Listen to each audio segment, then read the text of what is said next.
Next on Outside Source, we turn to the second day of King Charles's state visit to Germany, and we've seen the first address to the German Parliament by a British monarch. Here's some of it. The unprovoked invasion of Ukraine has inflicted the most unimaginable suffering on so many innocent people. Countless lives have been destroyed.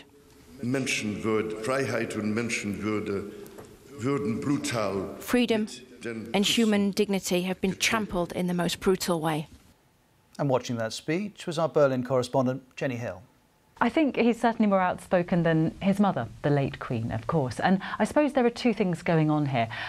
Ukraine and climate change are real focuses of this trip, and that's because they are challenges which he can say Britain and Europe want to work closely together on. They face both countries, both the EU and Britain face those challenges. They are united problems. And he said today, you know, both have been united in their response. That's helpful. But I think, too, this is a chance for King Charles III to start showing us what kind of monarch he's going to be. And I think we've got a bit of a taste of that. You know, what I've been struck by is the energy and enthusiasm exhibited so far on this tour. Now, one big theme of this tour is environmental issues. Earlier today, the King paid a visit to an organic farm, as you can see, and on Friday he'll travel to Hamburg to tour a renewable energy project. We also know King Charles will be visiting this memorial and laying a wreath to the German victims of Allied raids in the Second World War, and that is another first. The German tabloid Bild has called it a silent gesture, but it will say more than any speech.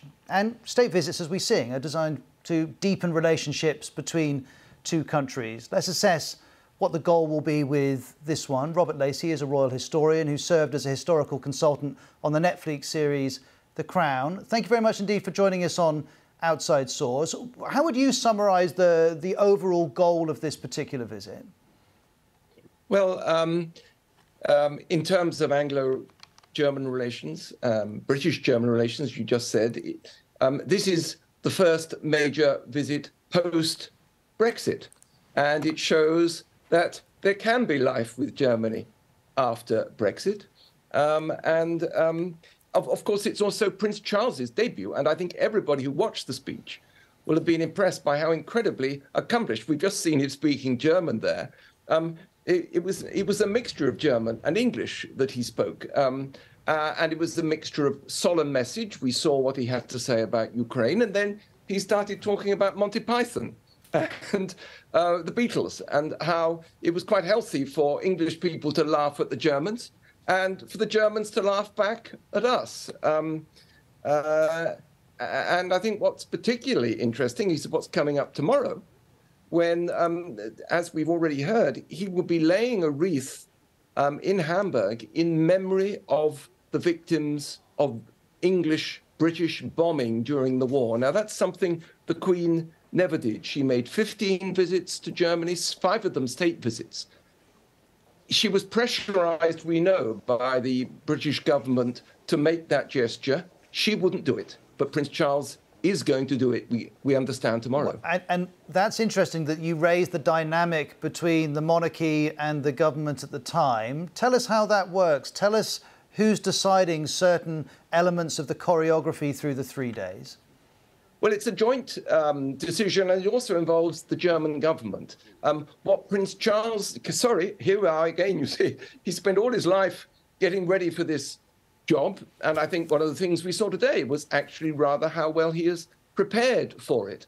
Everything he has said today and everything he'll do tomorrow has been approved by the British government itself, obviously in collaboration with the Germans. But we can see his initiative. The Queen wouldn't have made jokes about Monty Python. And we know that the Queen, having herself lived through the Blitz, that was one step she was not prepared to take. She was actually booed in Dresden 20 years ago because they expected her to make some reference to British bombing. She wouldn't do it. Prince Charles is going to do it, and that marks a change of style, but always within the cadre of what the British government thinks is right. And finally, would the monarch also have a view on where he might visit next, where the next state visit should be, where he can next exert some influence, if possible, on a particularly important relationship between the UK and another country? Well, I'm sure it's going to be the Commonwealth, if not the very next tour, very shortly. The Commonwealth was a great creation of his mother. He's got to take it a stage further. This is, again, in the age after Brexit. The Commonwealth is a major aspect of British soft power, such as it is in the world. We've already seen an interesting alliance between Britain, Australia, and America. I'm sure it'll be the Pacific and the Commonwealth that he's off to pretty soon. That was where the Queen went after her coronation back in '53. I'm sure we see Prince Charles heading in sorry, there I go again, King Charles heading in the same direction. We've all made that slip on occasions, I'm sure. Robert Lacey, thank you very much indeed for joining us, talking to us about King Charles III's state visit to Germany. And of course, you can get much more coverage of that on the BBC News website too.